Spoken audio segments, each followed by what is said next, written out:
हिंदू मुस्लिम करते हैं, बजरंग बली की बात करते हैं, वो रोजगार की बात नहीं करते हैं। वो हार गए ना कर्नाटक, हार ही गए, इसीलिए हार गए क्योंकि बजरंग बली करते रहे, श्री राम करते रहे, तमाम करते रहे, इसीलिए हार गए। इसीलिए 24 में भी हारेंगे क्योंकि यही करते रहेंगे। देश की जनता देख रही है, कौन नहीं देख रहा है। आज आप देख लीजिए, इस तरीके से इस सरकार ने देश के मन में जहर भरा है, भरने की कोशिश की है कि एक पुलिस वाला अपने सीनियर को और 3 मुसलमानों को अलग अलग बोगियों में ढूंढ के ट्रेन में कत्ल कर देता है। इस तरीके से मानसिक जकड़न इस सरकार ने बनाने की कोशिश की है। मगर दूसरी तरफ हम देख रहे हैं, किसानों ने इतना बड़ा आंदोलन किया है, डर गई। महिलाओं का इतना जबरदस्त आंदोलन था, रेसलर्स का, डर गई। सत्ता में भी तो आए, फिर उत्तर प्रदेश में, उत्तराखंड में किसानों के आंदोलन के बावजूद, किसानों के आंदोलन के बावजूद सत्ता में आए हैं। बिल्कुल, आप देख लीजिए ना, आज देश भर में आंदोलन जो हो रहे हैं वो सब साथ भी तो आ रहे हैं। आज देश में किसानों के आंदोलन को छात्रों से, मजदूरों से सॉलिडारिटी मिली। आज छात्रों के आंदोलन को मजदूरों से, किसानों से, युवाओं से सॉलिडारिटी मिल रही है। युवा अखबारों में विज्ञापन आते हैं, अमृतकाल, आजादी का अमृत महोत्सव है, सब कुछ चंगा सी है। ये विज्ञापन क्या कहते हैं फिर देश में? ये विज्ञापन जो है भाजपा और मीडिया के बारे में ज़्यादा कहते हैं, देश के बारे में कम कहते हैं। ये विज्ञापनों से आज के समय पे ना लोग, ना ही देश की जनता ये जान रही है। विज्ञापनों में जिस तरीके गुरु बना रही है मोदी सरकार। किसको बना रही है? मोदी जी को शायद बना रही हो, मगर आप देख लीजिए मोदी जी भी देश भर में बेइज्जती करा रहे हैं। मणिपुर एक दिन इनसे जाना नहीं हुआ। आज यूरोपियन यूनियन के पार्लियामेंट में डिस्कस हो रहा है किस तरह की चोरी भारत सरकार कर रही है। ब्रिटिश पार्लियामेंट में डिस्कस हो रहा है कि मोदी के खिलाफ तो सैंक्शन होना चाहिए। अमेरिका में डेमोक्रेटिक पार्टी में बहस चल रहा है कि मोदी के खिलाफ सैंक्शन होना चाहिए। तीसरे नंबर पर इकोनॉमी का क्या मायना है जब बेरोजगारी चरम पर है, जब गरीबी चरम पर है, हर इंडेक्स में पीछे गई है, हंगर इंडेक्स में पीछे गई है, जॉब सिक्योरिटी इंडेक्स में पीछे गई है, आगे गई है, तो ease of doing business, ease of doing business का क्या मायना है? मालिक के लिए होता है ना ईज ऑफ डूइंग बिजनेस, तो मजदूर के लिए तो ईज ऑफ डूइंग बिजनेस कुछ होता नहीं है। मजदूर के लिए तो जैसे ही मालिक का ईज ऑफ डूइंग बिजनेस बढ़ा, उसका भत्ता कम हो जाता है, उसका पगार कम हो जाता है, क्योंकि लेबर लॉ तो आप डाइल्यूट कर रहे हैं। तो मालिक के लिए ईज ऑफ डूइंग बिजनेस के नाम पे लेबर कोड ला दिया और कहा लो मजदूर को 12 घंटा निचोड़ो, कह दिया मैटरनिटी लीव मत दो। ये होता है ईज ऑफ डूइंग बिजनेस। ये होता है ईज ऑफ डूइंग बिजनेस की अडानी और जिंदल झारखंड में मिलके सैकड़ों आदिवासियों को जान से मार दें, वो ईज ऑफ डूइंग बिजनेस होता है। उस इंडेक्स को छोड़कर कौन से इंडेक्स में सरकार आगे लेके गई है देश को? लेकिन आप जैसे युवा तो कहते हैं कि मोनू मानेसर देशभक्त है, उसकी गिरफ्तारी नहीं होनी चाहिए। वहाँ बवाल हो गया है नूह में, मेवात में 2 लोग मारे गए हैं। लोग कह रहे हैं कि मोदी जी ने देश को मजबूत कर दिया है, हिंदू मजबूत हुआ है, देश मजबूत हुआ है। हिंदू को मिला है रोजगार, हिंदू को मिल रहा है शिक्षा। दिल्ली यूनिवर्सिटी अभी तो नहीं पूछ रहा है हिंदू हो तो लो तुम्हारी फीस माफ कर दें। हम तो पढ़ रहे हैं दिल्ली यूनिवर्सिटी में, ले रहा है 40,000 फीस एक साल का, डबल हुआ है पिछले 2 साल में। दिल्ली यूनिवर्सिटी तो नहीं माफ कर रहा है हिंदुओं को फीस।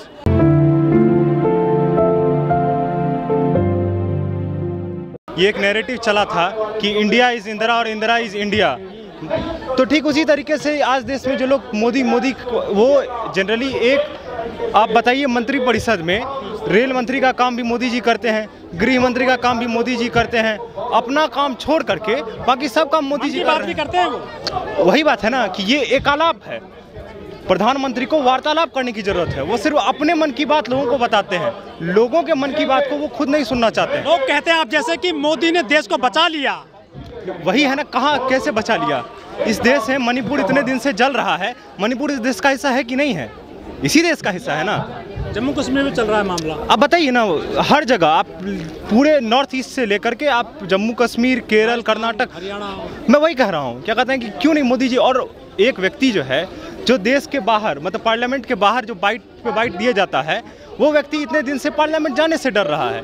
विपक्ष को नो कॉन्फिडेंस मोशन लाना पड़ गया उस व्यक्ति को आज पार्लियामेंट में एक बयान रिकॉर्ड कराने के लिए। ये स्थिति है। जो व्यक्ति अपने अच्छे दिन है ये जनता के, अच्छे दिन आए क्या 10 साल में? आप देख लीजिए, यही अच्छे दिन है। युवाओं को रोजगार चाहिए और रोजगार नहीं मिल रहा है, महिलाओं को सुरक्षा चाहिए। बीजेपी के लोग कहते हैं कि जो काबिल उनको रोजगार मिल रहा है। कहाँ मिल रहा? वही तो मैं कह रहा हूँ, 45 साल में सबसे ज़्यादा बेरोजगारी दर है आज इस देश में। कौन लोग हैं जिनको रोजगार मिल रहा है? जय शाह को मिल गया है, उसके बेटे को तो मिल रहा है। जय शाह को तो मिल गया है क्योंकि अमित शाह का बेटा है। अब मेरे पिताजी गृह मंत्री नहीं हैं तो मेरे पास रोजगार नहीं है। जिस तरीके से ये सरकार शिक्षा और रोज़गार को आज बिल्कुल किसी भी तरह का स्वाभिमानजनक रोज़गार देने को बिल्कुल लाजमी ही नहीं समझ रही है अगर ये सरकार, तो देश के युवा को, देश के स्टूडेंट को चिंता है अपने भविष्य की। हम लोग देख रहे हैं कि आप कितना भी पढ़ लीजिए, तमाम पढ़ाई कीजिए, आपके लिए रोज़गार क्रिएट ही नहीं कर रही है सरकार, उल्टा ख़त्म कर रही है। जो वैकेंसीज़ हैं उनको फिल नहीं कर रही। आज उड़ीसा में इतनी बड़ी त्रासदी हुई, रेल की घटना हुई, तब पता चला कि रेलवे में 3.25 लाख सीटें खाली हैं, भरी ही नहीं गई।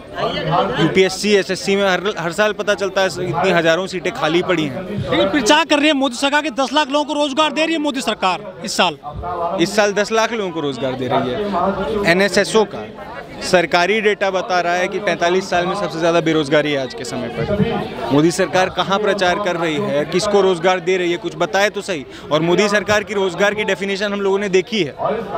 अग्निवीर जैसी इंटर्नशिप को भी रोज़गार कहती है, पकौड़ा तलने को भी रोज़गार कहती है। देश का युवा यहाँ पे यही कहना है, रोज़गार का मायना डिग्निफाइड एम्प्लॉयमेंट, जहाँ पे आपको आपके भविष्य की कुछ श्योरिटी हो, जहाँ पे आप इज्जत के साथ, स्वाभिमान के साथ, बिना जातिवाद, बिना लिंग के नाम पे डिस्क्रिमिनेशन के रह सकें, जी सकें, अपना भविष्य बना सकें, वो रोज़गार होता है। चुनाव आता है, ये मुद्दे होते हैं क्या, रोजगार मांगना या फिर विकास के मुद्दे, ये तो अब धराशायी हो गए हैं। चुनाव में कहीं नजर आता नहीं है, हिंदू मुस्लिम चलता है आजकल। तो वो तो सर मीडिया की देन है, मीडिया और भाजपा की देन है।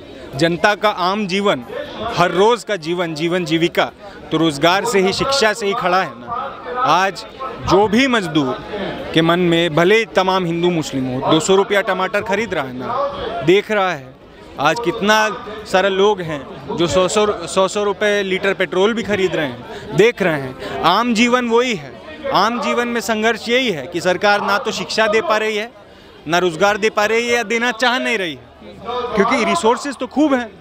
हमने देखा है झारखंड में अडानी को हर साल 250 करोड़ का लोन माफ़ हो रहा है, हर साल जिंदल के लिए। आज देख लीजिए किस तरह की मारकाट करने को तैयार है सरकार, आदिवासियों के ऊपर तमाम बुलडोज़र चला देने को तैयार है। दिल्ली में ब्यूटिफिकेशन के नाम पे मजदूरों के घर पे बुलडोज़र चला देने को तैयार है। जियो यूनिवर्सिटी को, जो कि सिर्फ पेपर पे है, उसको इंस्टीट्यूट ऑफ एमिनेंस बता के 1000 करोड़ का सरकारी फंड दे देने को तैयार है ना।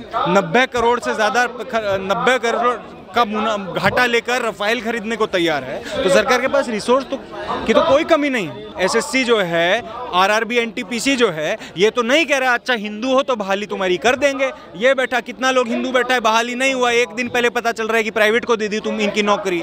इतना सारा डीटीसी का, कितना सारा मेट्रो का कर्मचारी है जिनको कॉन्ट्रैक्ट के नाम पे, कॉन्ट्रैक्ट पे काम पे रखा जा रहा है। कितना उसमें हिंदू होगा, उसको क्या मिल रहा है? लेकिन कहीं विरोध भी तो नहीं हो रहा है ना, आराम से चल रहा है देश। तो क्या चल रहा है यहाँ पे? विरोध ही ना चल रहा है। विरोध ही नहीं चल रहा था दिल्ली के बॉर्डर पे, हर जगह विरोध ही नहीं चल रहा था। यहाँ पे जब दिल्ली मोदी सरकार संसद में पूजा के नाम पर, पूजा करते हुए यहाँ पे इतने लोगों के साथ मारपीट की, विरोध ही नहीं चल रहा था। इंडिया गेट पे जब 2000 लोग जमा हो गए, मोदी जी की हालत फट के खराब हो गई, विरोध ही नहीं चल रहा था। हर जगह चल रहा है। आप क्या दिखाना चाहिएगा, मीडिया क्या दिखाना चाहिएगा, बड़ा मीडिया क्या दिखाना चाहिएगा, और भाजपा क्या सुनना चाहेगी, उससे नहीं विरोध तय होगा। विरोध हो रहा है। मणिपुर में क्या, मणिपुर में जिस तरीके की हिंसा भाजपा ने होने दी और करवाई गई, वो क्या है?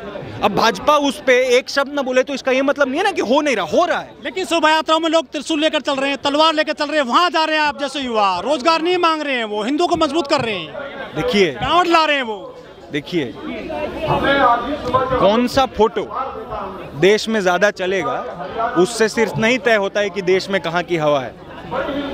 आप सारा मीडिया खरीद लीजिए, आप ही का आपका फोटो चलेगा। चल रहा है 9 साल से, हार गए। कर्नाटक भी हारे, राजस्थान भी हारे, कितनी जगह हारे, है ना। तो सिर्फ पैसा देके फोटो चलवा देने से आपकी लोकप्रियता तय नहीं तय होती है, आपकी डरपोकगिरी भी दिखती है कि आपको लग रहा है मीडिया खरीद लें। और आज देख लीजिए, आज मीडिया को भी दिख रहा है देश में ऑल्टरनेटिव पैदा हो रहा है। इसमें आदिवासी महिला राष्ट्रपति है, उसके बावजूद आदिवासी महिलाओं को नंगा घुमा के चीरण हुआ है। मणिपुर में। बिल्कुल यही ना, आदिवासी के प्रति इसका क्या पॉलिसी है मोदी जी का? कि एक तरफ हम राष्ट्रपति बना देंगे और दूसरी तरफ जिंदल को तुम्हारा जमीन दे देंगे, मणिपुर में आपके साथ रेप होने देंगे, कुछ नहीं कहेंगे। रेप होगा तो उसके बाद कहेंगे इस पे क्यों गुस्सा कर रहे हो, ऐसा तो 100 केस आया है। बीरेन सिंह यही ना बोले हैं कि ऐसा तो 100 केस हो गया, क्यों नहीं बोल रहे हो, इसलिए हम नेट बंद करा दिए। बीरेन सिंह तो ये बोल रहे हैं, उनको किसी तरह की लज्जा नहीं आ रही है। धारणा है लोगों में कि अब्दुल टाइट हो रहा है, मुस्लिम टाइट कर दिए मोदी सरकार ने। देखिए ये जो आम धारणा कि आप बात कर रहे हैं, ये जो आप बात कर रहे हैं कि विरोध नहीं हो रहा, हम आपको यही कह रहे हैं, यही लॉजिक सरकार और बड़ा मीडिया आपको देना चाहता है। कौन नहीं परेशान है? हम लोग इसके लिए, हम लोग दिल्ली का कम से कम 15 मोहल्ला घूमे हैं। जनता ने एक तरफा हमें सपोर्ट किया है कि इसको हटाइए, इसके खिलाफ लड़िए, मजबूत करिए। आज व्यापारी परेशान है, मजदूर परेशान है, दलित परेशान है, मुसलमान परेशान है, महिलाएं परेशान हैं। क्या नहीं दिख रहा है कि कठुआ में, उन्नाव में, हाथरस में, मुजफ्फरनगर में, देवरिया में, यहाँ पे मणिपुर में, यहाँ दिल्ली में, हर जगह महिलाओं के साथ रेप को सिर्फ जस्टिफाई नहीं कर रही है, पता चल रहा है उसी का नेता है, भाजपा का ही नेता है जो कर रहा है, और उसके लिए भाजपा अपना जनाधार को लगा देने को तैयार है। बृजभूषण के लिए रैलियां हो रही हैं, तो देख रहा है देश, आधी आबादी है महिलाओं की। इसका विकल्प क्या है जो आप बदलना चाहते हैं? विकल्प आंदोलनों से निकला है। एक समय पे इंदिरा गांधी के जो चाटुकार थे वो भी पूछते थे इंदिरा गांधी का क्या विकल्प है। विकल्प निकला, देश आगे बढ़ गया, है ना। राजीव गांधी के चाटुकार वो तो मोदी से ज्यादा सीट लाए थे, उनके चाटुकार पूछते होंगे इनका क्या विकल्प है। विकल्प निकला। ये देश है, ये देश जो है जीवित देश है, इसके आंदोलन विकल्प निकालते हैं। कौन लोग थे जो इंदिरा गांधी को रिप्लेस कर दिया? आंदोलन से निकले हुए लोग न थे।